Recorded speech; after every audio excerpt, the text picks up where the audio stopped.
చూడండి అన్న, నేను ఇప్పుడు ఇచ్చిన నెంబర్ ఏది? 3 అంకెల సంఖ్య 387. ఇక్కడ 387 రాయనన్న పైన.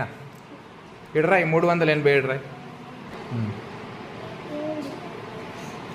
387 చూడు. అదే నెంబర్ నేను 387 పెట్టుకున్నా. 3 ఏ స్థానంలో ఉంది? వందల స్థానంలో పెట్టు. 3 8 ఏ స్థానంలో ఉంది? 10వ స్థానంలో పెట్టేసాయి. నేను పెడితే అందపోతే. నెక్స్ట్ 7 ఏ స్థానంలో ఉంది? 1వ స్థానంలో పెట్టు. ఇక్కడ ఇప్పుడు 387లో 300 స్థానంలో ఉంది కదా, అంటే దాని అర్థం ఏంది? ఎన్ని వందలు పెట్టాలి ఇక్కడ మనము?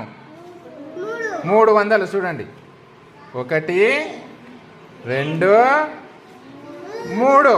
ఓకేనా? నెక్స్ట్ 8 ఏ స్థానంలో ఉంది? 10వ స్థానం ఉంది కాబట్టి ఎన్ని పదులు పెట్టాలి? ఎన్ని పదులు పెట్టాలి? 8 10వ స్థానంలో ఉంది కదా, ఎన్ని పదులు పెట్టాలి? 8. 1 2 3 4 5 6 7 8. నెక్స్ట్ 7 1వ స్థానం ఉంది కదా, ఎన్ని ఒకట్లు పెట్టాలి? 7 పెడదాం. చూడండి, 1 2 3 4 5 6 7 పెట్టేసినాయి కదా. ఇప్పుడు ఏం చేస్తారు మీరు? 3 వందల స్థానం ఉంది కాబట్టి మొత్తం దీని విలువ ఎంత అవుతుంది? 100 200 300 కదా. ఇగో 3 స్థానం విలువ ఎంత అవుతుంది? 300. ఒక నిమిషం ఆగండి. 300 అర్థమైందా? నెక్స్ట్ 8 ఏ స్థానంలో ఉంది? 10వ స్థానంలో ఉంది. మొత్తం ఎన్ని అయినాయి?